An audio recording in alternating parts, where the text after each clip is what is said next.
O escritor e apresentador Afonso Borges é um homem branco, de cabelos e barba grisalhos.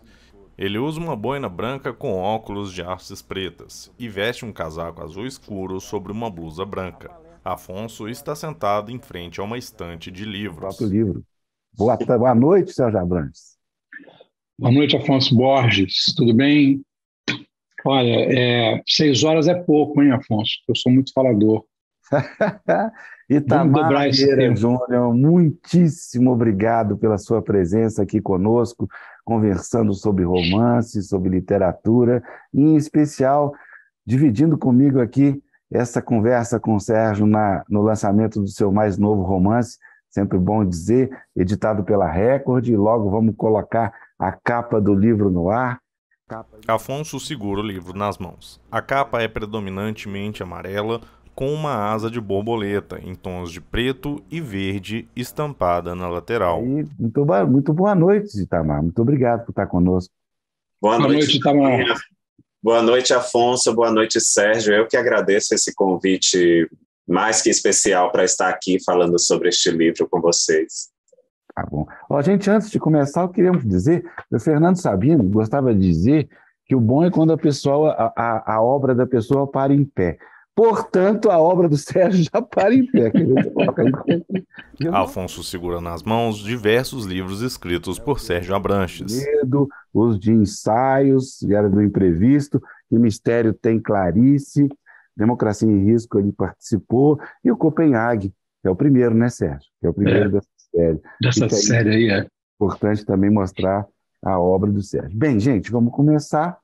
Dizer também que a gente está inventando coisas. Então, nesse momento que a gente está conversando, está sendo exibido na Livraria da Travessa, no Leblon, enquanto o Sérgio autografa o livro, as pessoas vão poder assistir esse nosso papo durante os autógrafos. É uma inovação também que a gente vai começar hoje com o Itamar, que é criar um ciclo de conversas sobre o livro do Sérgio.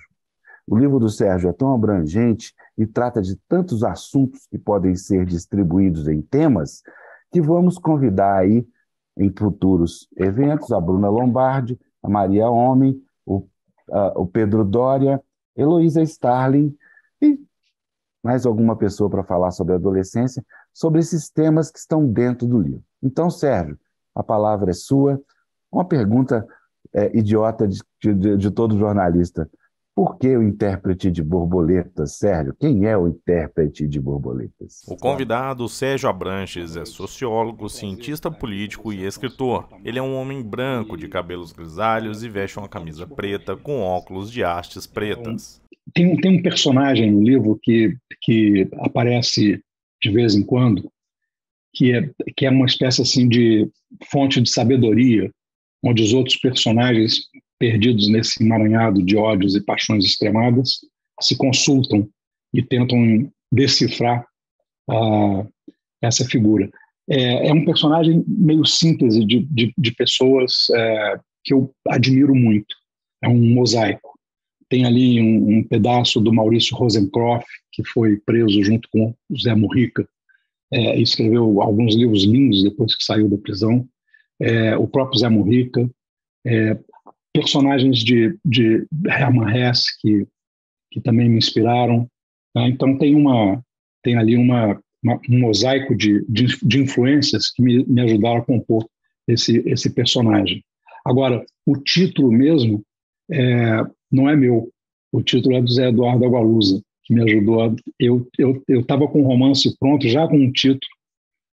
O título não podia ser usado, e aí eu pedi socorro aos meus amigos escritores e o Agualusa me socorreu. Agualusa ou Mia Couto? Pois é, o Agualusa. É uma piadinha que a gente faz interna, gente, depois a gente conta. Mas, Sérgio, então, continuando, esse intrincado de relações familiares que são o reflexo do nosso tempo. Como é que você conseguiu? Como é que você construiu isso? Pois a construção do personagem tem muito a ver com suas experiências e com pesquisa que você faz, né? No meu caso, eu precisava... a construção do Intérprete de Borboletas me fez radicalizar uma experiência que eu tinha feito com Clarice. No caso de Clarice, e que o Itamar faz muito bem com as personagens dele, no caso de Clarice, eu falava da relação de uma mãe com uma filha, né? Ela tem um filho também, mas tem o mais difícil para mim era entrar na pessoa da personagem, né? Clarice, mulher, e pensar como mãe e entrar no corpo da filha para pensar como filha essa relação. Então, dar voz, construir uma voz mais feminina, né, para ficar crível. No caso do Intérprete de Borboletas, Clarice é uma personagem de quem eu gosto, né? Quer dizer, ela pensa coisas que eu penso também. E, por outro lado, os gostos ela gosta. Ela é professora de literatura e filosofia, tem a ver comigo. Agora, dar voz a uma pessoa de extrema-direita, com isenção, né? Quer dizer, sem colocar a minha aversão ao que está sendo dito, para dar credibilidade ao personagem, me obrigou a uma imersão realmente muito, muito forte e a fazer pesquisa, a ver esse tipo de linguagem, né? E eu resolvo ancorar a narrativa numa família despedaçada, né? Exatamente para tentar expressar esse momento de ódios né, e de devoções que beiram o irracional, né? Que beiram o irracional. E é importante, eu acho que é importante a gente tratar dessas questões, porque, ao contrário da não ficção, quando você faz isso pela ficção, você um pouco deixa a alma das pessoas falar, você consegue, de alguma forma, mais empatia do leitor com esse tipo de problemática e talvez suscitar uma visão crítica a respeito, nossa, o que eu estou fazendo, né? E se convencer de que o bom caminho, como diz o velho personagem que a gente começou falando dele, o bom caminho tem que ser um caminho pacífico, né? Tem que ser um caminho de igualitário, né? De respeito a todos e de oportunidades iguais. Então, eu espero que seja esse o efeito que o livro tem, mas a gente nunca é dono do que a gente escreve, né? O leitor é o soberano, né? É verdade, Sérgio. O convidado, Itamar Vieira Júnior, é escritor e geógrafo. Itamar é um homem negro de cabelos escuros usando um óculos de hastes escuras. Ele veste uma camisa xadrez com os tons azul, vermelho e branco.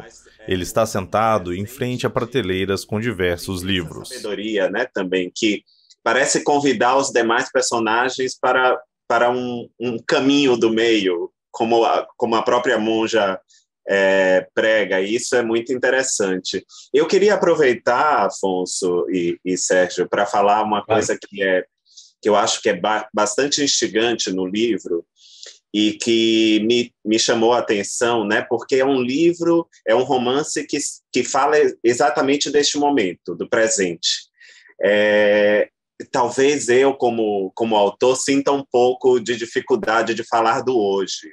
Embora, quando a gente olhe para o passado, a gente quer entender o hoje, né? A gente quer entender o presente.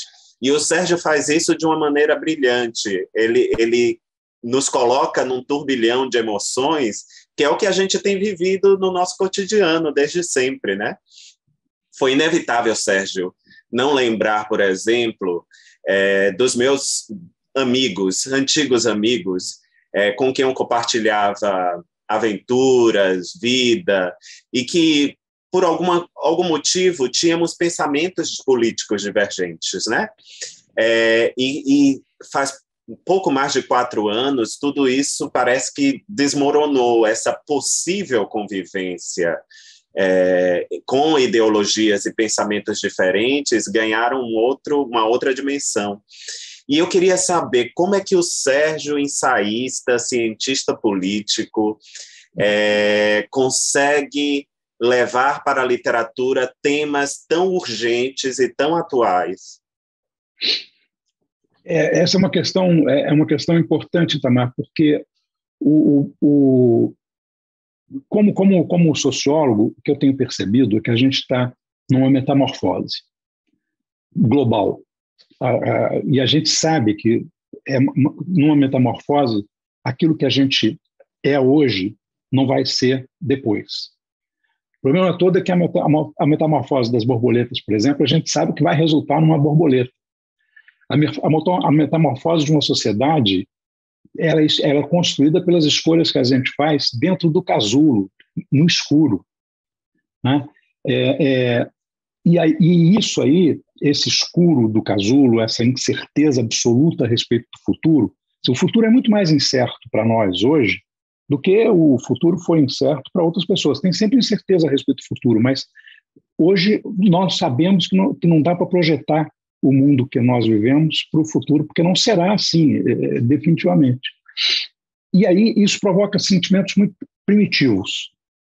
Eu venho tratando disso, né, quer dizer, tentando explicar como é que o medo, a incerteza, a expectativa de perder, não é, nessa transformação, a perda do emprego, essa rejeição do outro, como se ele estivesse invadindo o meu espaço, tomando o meu lugar, acontece na Europa com os imigrantes, né, e aqui com os negros. Então, esse cadinho de emoções muito fortes suscitadas por essa mudança tem um impacto pessoal que nem a sociologia, nem a psicologia social podem tratar. Um analista talvez possa, um psiquiatra, né, um psicólogo. Agora, eu não tenho essa formação. Quer dizer, então, quando eu chego nesse nível, que eu digo assim, mas isso está afetando diretamente pessoas concretas. Como é que elas sentem? Como é que elas pensam? Isso eu só consigo fazer na ficção.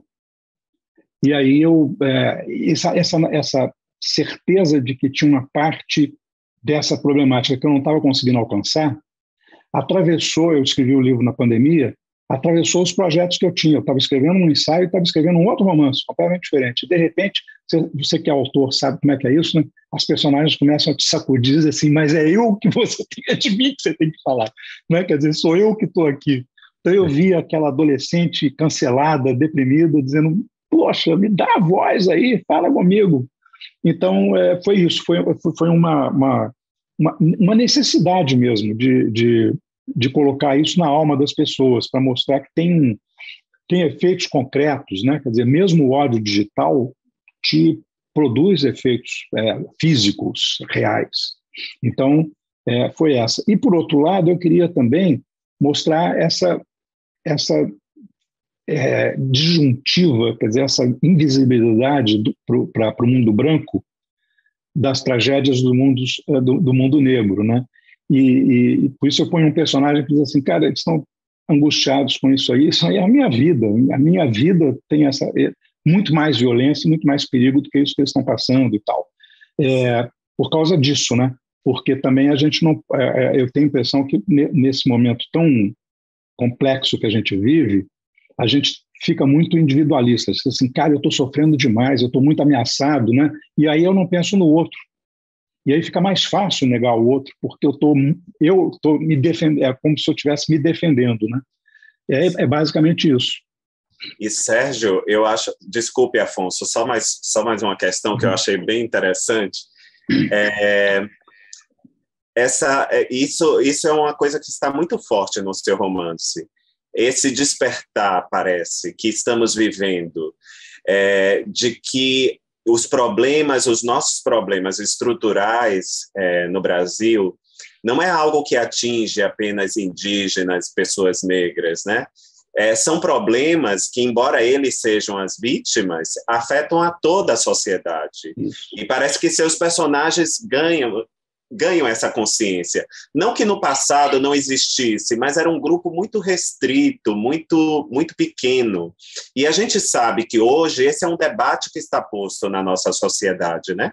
Nesse sentido, o seu livro me lembrou um livro que eu li este ano e que acho que vai sair no Brasil no segundo semestre, que se chama A Promessa, o título em português, e é de um sul-africano, Dalmo Galgut. Esse livro é extraordinário e me lembrou muito o seu livro também, porque ali está a história se passa na África do Sul, a África do Sul pós-apartheid, e de como as pessoas brancas, né, a minoria branca daquele país vai se dando conta dos seus próprios privilégios, de como eles sobreviveram a algo que era terrível, né, e que pôs a vida das pessoas negras na linha de tiro. E é isso que eu queria bom, e você, é muito fácil saber de onde vem sua fonte de inspiração, né? Sua fonte para pensar sobre essas coisas, afinal você é sociólogo, cientista político. Mas quando foi que você decidiu escrever sobre isso, Sérgio? É algo que não parece no seu livro, e nós percebemos em nosso cotidiano, dissociado desse momento político que o país vive também. Pois tem algumas das questões que eu trato aí que, na verdade, até não são contemporâneas, né? Quer dizer, não são do presente imediato que a gente vive. Eu comecei a dar aula na Universidade de Brasília em 1972. E a sociologia brasileira, nessa época, tinha muito pouca literatura. E então a gente usava um livro de introdução à sociologia escrito por um inglês para cursos de graduação americanos. E era tudo arrumadinho. Começava com demografia e tal, e de repente tinha um capítulo sobre relações raciais. Quando chegou no capítulo de relações raciais, eu sempre fazia uma pergunta para os alunos na aula anterior, para eles poderem responder com a leitura na aula seguinte. E eu disse assim, olha, o que diferencia a questão racial nos Estados Unidos da brasileira? Pensem sobre isso. E no dia da aula, zero reação. Ninguém tinha... Eu disse, mas vem cá, não tem nada a dizer? Vocês não têm nada a dizer? Senão, todo mundo pula esse capítulo. Entendeu? Quer dizer, então, isso é uma das coisas que começou a me angustiar. Eu olhava o grau de tensão que a gente tem na sociedade brasileira hoje e dizia assim, mas cadê a reação? E não é a reação dos que são vítimas, é a reação dos que são solidários com as vítimas, aqueles que sabem que isso faz mal a eles também. E que o mundo deles não pode ser melhor se o mundo de todos não for melhor, né? Então, aí é que começa essa armação que me deu mais trabalho de fazer, não é? E que eu fiz, então, eu te confesso, com muito medo, assim, muita insegurança, porque eu sei que não é o meu lugar de fala. Então, aí, a única solução que eu consegui é o seguinte, tá bom, eu vou usar o meu lugar de fala, que é de homem branco, para mostrar como é que nós vemos esse outro mundo, como é que nós vemos esses outros, né? E fiz um esforço muito grande no sentido de mostrar que todas as facetas, eu acho, de como é que a branquitude encara a negritude, né? E a própria sociedade, porque ela se imagina numa sociedade inteiramente branca, né? Em que a negritude é um acaso ou então vem para servir, né? Sim. E, Sérgio, é por isso que eu acho que seu romance me lembrou este romance, A Promessa. Porque o lugar de fala, neste caso, eu nem gosto muito de falar de lugar de fala na literatura de ficção, porque eu acho que a ficção é algo maior, né? É um terreno de liberdade. Acho que a gente aí pode se imiscuir com as personagens de muitas maneiras. Mas eu acho que o que confere honestidade ao seu romance é justamente isso. É porque você coloca o olhar da sua classe social, você coloca o olhar do lugar que você ocupa na sociedade e como tem visto esses grandes problemas estruturais brasileiros, que é o mesmo que o Galgut faz com A Promessa. Ele fala do apartheid, do pós-apartheid, mas ali as pessoas negras aparecem como coadjuvante no sentido da vivência das personagens. Ele mostra tudo isso pela ótica das pessoas brancas e como isso é violento, assustador, né? E o lugar que eles ocuparam e que eles, de alguma maneira, resistem em entregar. E é dessa maneira também que eu acho que você apresenta esse livro, né? Porque os personagens não pensam de uma maneira coesa, assim como o Afonso, né, e outros personagens. O Afonso que eu estou falando é o Afonso do livro, tá, Afonso? Não é você. E outros personagens são sensíveis a este tema. Tem uma série de pessoas que não são, né? A Isaura e tantos outros também não são sensíveis, né? Então, eu acho que isso está bem delineado nos seus personagens também. Vou ler, vou comprar para ler imediatamente. Deve sair, ele já existe em inglês, mas deve sair aqui, acho que no segundo semestre. É um livro imperdível. Acho que você vai fazer uma associação muito forte com o seu romance também. Muito bom, muito bom. Eu vou comprar em inglês logo, em e-book, para poder começar a ler. Sérgio, eu queria te perguntar o seguinte, em que ponto as questões identitárias do personagem negro do seu romance, se equiparam com as questões do seu ponto de vista, não se distanciam? Afonso, eu sou um caso diferente, né? Aqui em casa nós fomos os primeiros brancos a escrever a favor das cotas. É uma luta que a gente começou, né? Eu tinha uma coluna na Veja e fiz essa.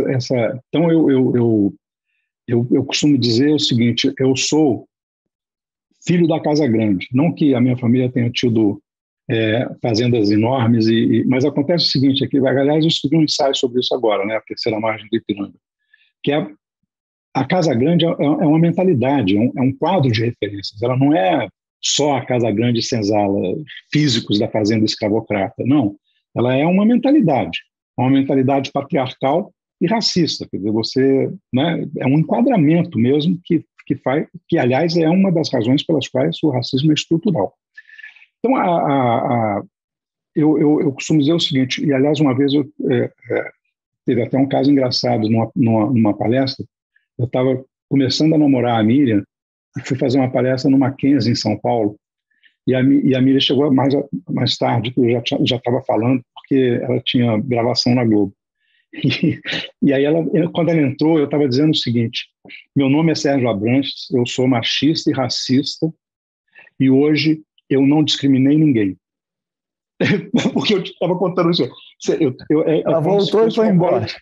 Ela ficou apavorada, porque eu estava querendo exatamente, era apenas uma ilustração do que eu tinha dito antes, que é um condicionamento, é um vício. Claro. Eu tenho que tirar dessa forma, eu tenho que me olhar no espelho todo dia e dizer assim, eu sou um homem branco, né? E tenho que tomar cuidado para não fazer coisas de homem branco na vida, porque eu não acredito nisso. Mas eu sou isso, né? Quer dizer, pelo condicionamento, pela criação, pela formação social. Então, essa questão é uma questão muito, muito, muito pessoal para mim, sabe? É muito pessoal. E na minha vida pessoal, né, na minha biografia, eu fui, durante algum tempo, induzido a imaginar que não havia problema, porque o meu melhor amigo era negro.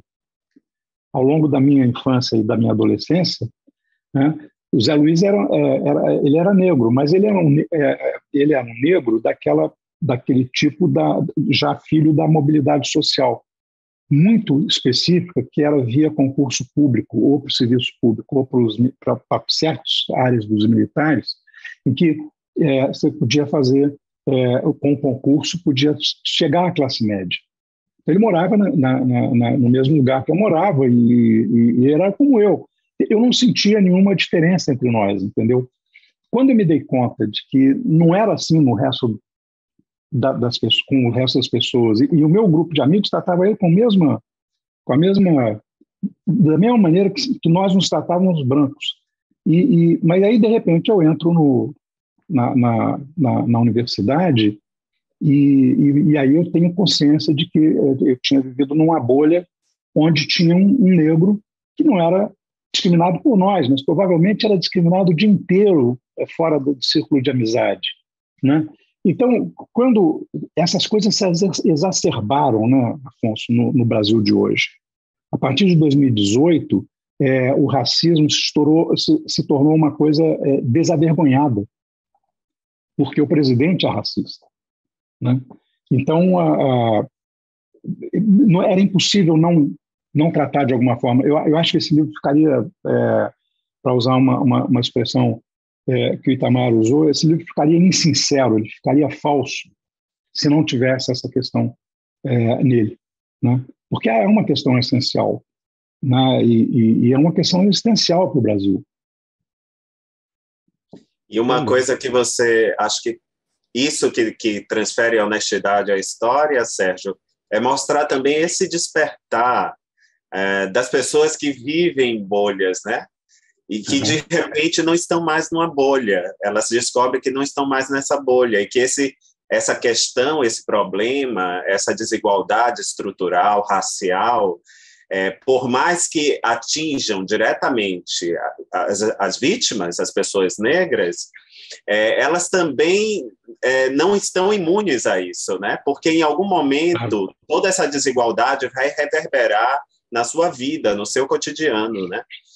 Não estão, por mais que, vamos falar, que a branquitude tenha esse lugar de privilégio, esse privilégio não é intocável, porque em algum momento ele pode ser atingido por todas essas questões também. Acho que é isso que desponta de uma maneira muito, muito forte e muito profunda no seu livro. E mostrar também que nada disso está dissociado da política, da vida, dos sentimentos, dos afetos, né? De como isso é uma coisa só, é um turbilhão de sensações que a gente tem vivido nos últimos anos de uma maneira muito acentuada também. Paradinha para autógrafos, paradinha. Estamos aqui reunidos ao redor do livro. Aproveitem para autografar, para levar o Intérprete de Borboletas. Exatamente, Editora Record. É o terceiro romance do Sérgio Abranches. É bom para mostrar a capa linda, gente. Afonso segura nas mãos o livro. Sérgio, momento Itamar Vieira Júnior. Tchan!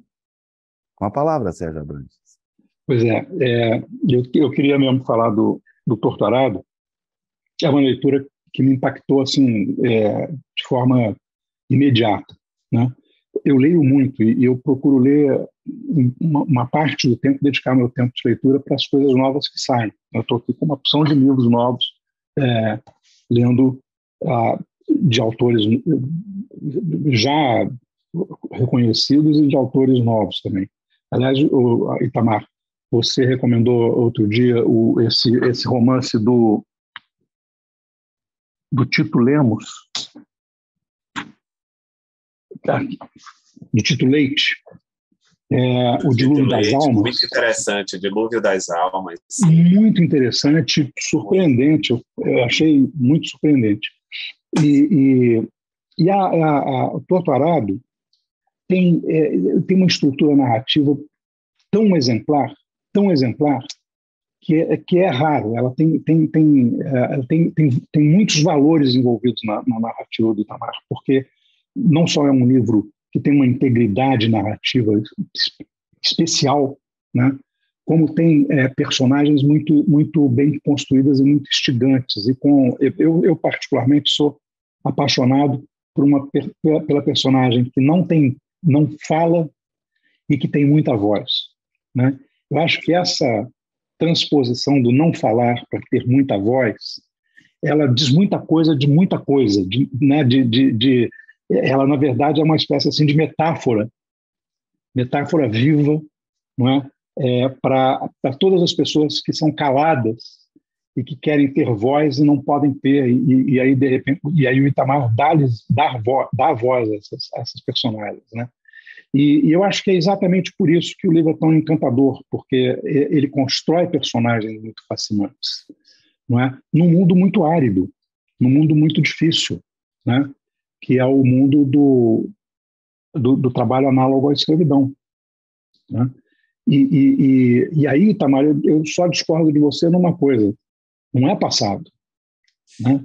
A estatística de trabalho análogo ao escravo Sim, que a gente encontra hoje no Brasil, né? As evidências de que o barracão ainda existe são muito, muito fortes, né? Quer dizer, então, na verdade, é uma construção atemporal, não é? E é uma ambiência, né? Uma ambiência que eu acho que faz isso reverberar no inconsciente coletivo da sociedade brasileira. A sociedade brasileira tem no seu inconsciente coletivo ainda o agro, porque o Brasil foi rural durante muito mais tempo do que a Argentina e Chile, por exemplo. Então, ele tem uma, né, quer dizer, ele tem uma memória rural. Se não é direto da pessoa, da geração dos pais, dos avós, dos bisavós, mas, enfim, as famílias têm histórias rurais.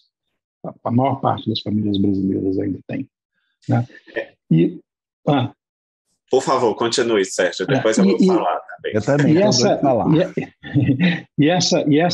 Essa ressonância, né? Essa ressonância, ela é muito importante porque se você se dá conta de que ali tem um pedaço importante do Brasil, do qual você se lembra por histórias, mesmo que seja por memórias da família ou de pessoas que você conheceu, etc., mas que você sabe, basta abrir o jornal que você vai ver que a parte daquela realidade continua viva no Brasil, faz um pouco esse exercício que a gente está falando aqui, não é? Quer dizer, de arrebentar as bolhas e dizer, olha, pense que tem pessoas, e são pessoas tão encantadoras que você tem que se solidarizar com elas, né?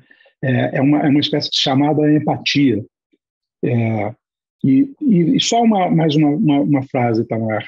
O seu livro tem um outro papel importante, que aí independe da sua narrativa e de você.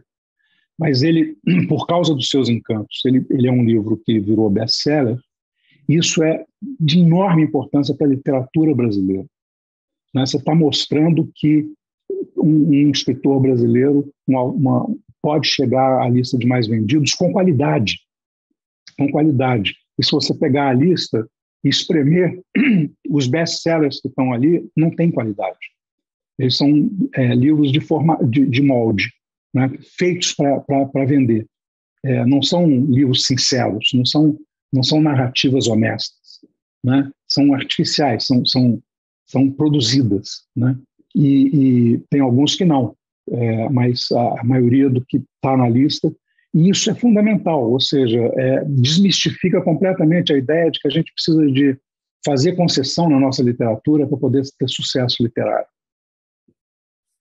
Verdade, Sérgio. Eu queria falar um pouco sobre isso também, e aí pensando a história de Torturado, pensando a história de O Intérprete de Borboletas, e que essa... Bom, ali estamos no mesmo país, nos dois livros, né? Um país rural, arcaico, ainda no campo, um país que avançou nas cidades, mas que é profundamente desigual, a gente percebe isso a todo momento, né? E as próprias personagens vão indicando essas desigualdades com o grafiteiro, com o assalto que termina numa tragédia também. Não vou dar mais spoiler, mas não vou dizer quem são os personagens, mas vou dizer que há essas coisas, o ódio político, né, Sérgio? Esse discurso de ódio, de desumanização do outro, isso é muito permanente, né? Esse está a todo momento, que é uma coisa que aparece em Torturado de uma maneira também não vou dizer sutil, mas pelos opressores que estão ali, né? E é isso, como falar desse país, como falar do ódio, Sérgio? Que papel esse discurso de ódio ocupa hoje nos nossos dias, na nossa vida? A impressão que eu tenho, mas não é a sua resposta, eu quero te ouvir, é que o Brasil foi fundado, as suas bases foi calcada na violência, né? Claro, a violência colonial, a violência escravagista. Mas, bom, já completamos 200 anos agora, em setembro, de independência. Será que não houve tempo da gente se afastar um pouco desse passado colonial, desse passado escravagista? Às vezes eu tenho a sensação, Sérgio, que mantivemos as estruturas e somos colonizadores de nós mesmos, né? Não dá para atribuir o mal a quem está fora, né? A quem está fora do Brasil, no caso, aqueles que nos colonizou. O mal está aqui, somos nós, né? Somos nós. Como olhar e escrever sobre tudo isso? Pois eu acho que uma coisa importante é fazer o que você faz no doutorado, o que eu tento fazer em Terras de Borboletas, porque a literatura ela tem capacidade de mudar. E o que a gente precisa de mudar?